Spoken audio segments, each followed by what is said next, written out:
Woman protection ஆக்ட்னு சொல்லிட்டு Tamil Nadu police woman harassment ஆக்ட்ல நாம ஒரு அமெண்ட்மெண்ட் கொண்டு வந்தோம் இந்த ஜனவரி. அண்ணா யூனிவர்சிட்டி இன்சிடென்ட்டுக்கு அப்புறம் உமன் ஹராஸ்மெண்ட்டுக்கு கம்ப்ளைண்ட் கொடுக்குறாங்க இல்லையா, அந்த கம்ப்ளைண்ட் கொடுக்கறவங்களுக்கு ஒரு ப்ரொடெக்ஷனுக்கு கம்ப்ளைண்ட் கொடுத்தவங்கள அதே அக்யூஸ்ட் வெளியே வந்து மிரட்டுறான், திட்டுறான், போன்லயே அப்படியே இருந்ததுன்னா அதை வந்து ஒரு கடுமையான குற்றமாக்கி ஒரு அமெண்ட்மெண்ட் போட்டு நம்ம தமிழ்நாடு கவர்மெண்ட் 7C ஒன்று கொண்டு வந்தாங்க. அதுபடி இந்த குற்றத்தில் ஈடுபட்டவன் மறுபடியும் அந்த விக்டிம்கிட்ட, அதாவது புகார்தாரர்கிட்ட எந்த வகையில அப்ரோச் பண்ணாலும், போன்லயோ நேர்லயோ இல்ல மூன்றாம் நபரை வச்சு பண்ணாலோ அது கடுமையான குற்றம். அப்படி பண்ணா அவங்களுக்கு வந்து மேஜிஸ்ட்ரேட்டு 1 வருடம் நன்னடத்தைக்கு ப்ரொடெக்ஷன் கொடுப்பாங்க.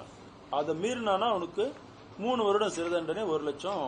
இதை வந்து முதல் முறையா நமக்கு ஜேசி வெஸ்ட் வந்து அவங்களோட ஒரு போலீஸ் ஸ்டேஷன்ல ஒரு குற்றவாளிக்கு அப்படி நன்னடத்தை இதை வாங்கியிருக்கிறாங்க. சார் சமீபத்தில் நார்த் சென்னையில் அதே மாதிரி ஒரு சம்பவம் நடந்துச்சு சார். ஒரு பொண்ணு போக்சோ கேஸ். அது என்ன பண்ண போறோம்னா இனிமேல் இதை எல்லாத்துலயும் கொண்டு வர போறோம். இது ஒரு முன்மாதிரியா ஆரம்பிச்சோம். இனிமேல் இந்த மாதிரி கம்ப்ளைண்ட் கொடுக்கறவங்களுக்கு எல்லாத்துக்குமே அக்யூஸ்ட்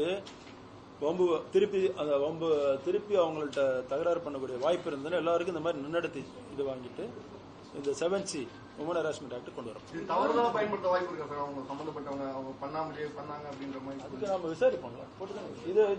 இந்த ஆக்ஷன் எடுக்கிறது போலீஸ் தானே, அப்ப அதுக்குள்ள ப்ரூஃப் கொடுக்கணும்ல. என்னை வந்து இந்த போன்ல மிரட்டினாங்க, இந்த ஆளை வச்சு மிரட்டினாங்க, ப்ரூஃப் கொடுத்தா தானே போடுவோம்.